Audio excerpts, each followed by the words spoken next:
Hello मेरे प्यारे दोस्तों, कैसे हैं आप सब लोग। मैं उम्मीद करता हूं कि आप सब बहुत अच्छे होंगे, बहुत प्यारे होंगे और अपना ध्यान रख रहे होंगे। तो मैं वापस आज हाजिर हूं आपके सामने एक नई कहानी लेकर। और आज की जो कहानी है वो एक हमारी छोटी प्यारी नन्ही मेहनती चींटी के बारे में। तो कहानी शुरू करते हैं। एक बहुत बड़े घने जंगल के बीच एक छोटी सी चींटी का बिल था। उस बिल में एक चींटी रहती थी। उस चींटी का नाम था रिमी। रिमी बहुत छोटी थी, लेकिन उसका दिल बहुत बड़ा था और वो हमेशा नई नई चीजें खोजने के लिए उत्साहित रहती थी। बाकी चींटियां दिन भर खाने के लिए सामान इकट्ठा करती और बिल बनाने में लगी रहती, लेकिन रिमी को जंगल में घूमने और नए रोमांचक अनुभवों का मजा लेना पसंद था। वो हरदम कुछ नया करना चाहती थी, कुछ नया देखना चाहती थी, कुछ नया खोजना चाहती थी। इसी कारण एक दिन की बात है, जब रिमी एक झाड़ी के पास खेल रही थी, उसने जमीन से हल्की सी आवाज सुनी। मदद करो, मेरी मदद करो, ऐसी आवाज आ रही थी। रिमी ने चौंक कर ध्यान से देखा और उसे जमीन में एक छोटी सी बोतल दिखाई दी। उस बोतल में एक पुराना धूल से भरा हुआ नक्शा था, जिस पर एक रहस्यमय एक्स बना हुआ था और नीचे लिखा हुआ था खोया हुआ खजाना।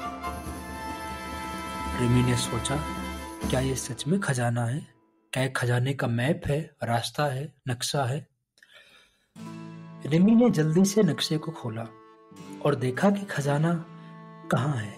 जंगल के कहीं गहरे हिस्से में छिपा हुआ है। रिमी का दिल खुशी से धड़कने लगा। उसने कहा, ये मेरा सबसे बड़ा आज तक का साहसिक कार्य होगा। उसने सोचा और वो खजाने की खोज पर निकल पड़ी। रिमी जब वापस अपने बिल में लौट कर आई और उसने अन्य चींटियों को खजाने के नक्शे के बारे में बताया, तो बाकी चींटियां थोड़ा हैरान हो गई। उन्होंने कहा, रिमी तुम इतनी छोटी चींटी हो, खजाना ढूंढने में खतरा हो सकता है। ये बात कही सबसे बुजुर्ग चींटी ने, जिनका नाम बूबू था।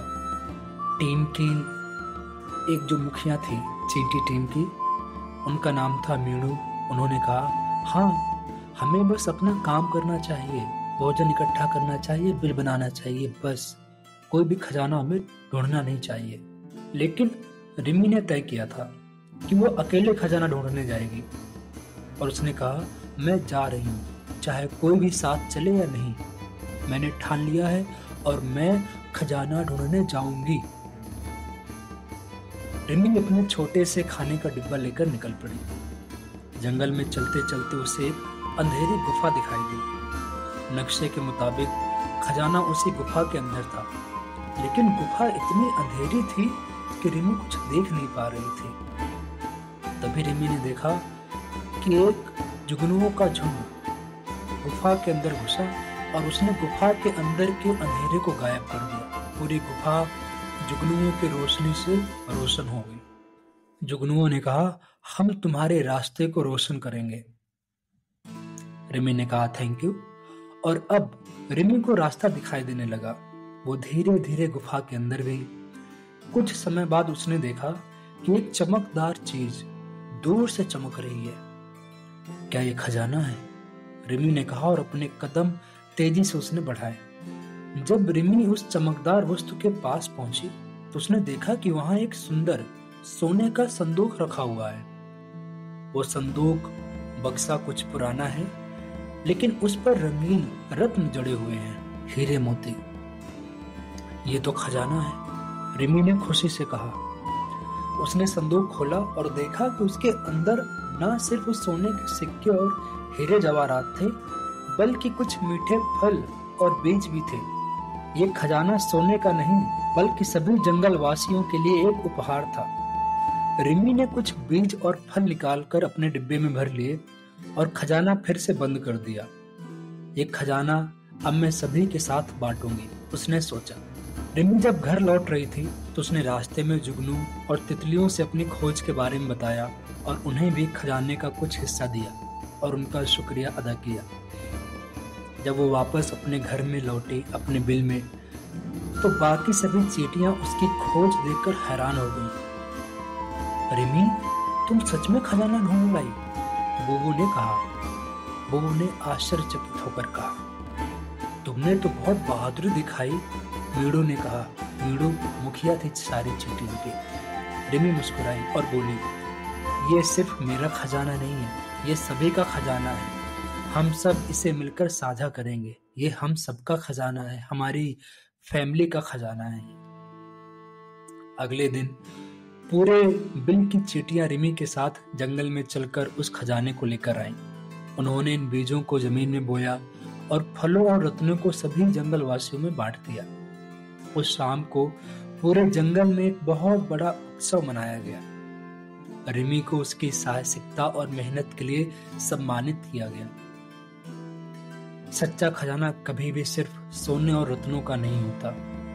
असली खजाना उस खुशी में है जो हम दूसरों के साथ साझा करते हैं, रिमी ने अपने सभी साथी चींटियों से कहा। तो दोस्तों, ये कहानी यहीं पर खत्म होती है। तो हम इस कहानी से क्या सीखते हैं? हम इस कहानी से सीखते हैं कि साहस और टीम वर्क से बड़ी बड़ी चुनौतियों का सामना किया जा सकता है और दूसरों की मदद करने से ही असली खुशी मिलती है। जैसे जुगनुओं ने बेचारी चींटी की मदद की। आप किसी की मदद करें जिसको जरूरत हो। तो मैं उम्मीद करता हूँ कि आपको कहानी पसंद आई होगी और आप भी अपने जीवन को रिमी के जीवन जैसा बनाइए। कुछ उत्सुकता रखिए और नया सीखने की, नया करने की चाहत को और जागृत करिए, कल्टीवेट करिए। चलिए, आज की कहानी यहीं पर खत्म होती है। अपना ध्यान रखिए। हम दोबारा मिलेंगे नई कहानी के साथ। तब तक के लिए बाय बाय।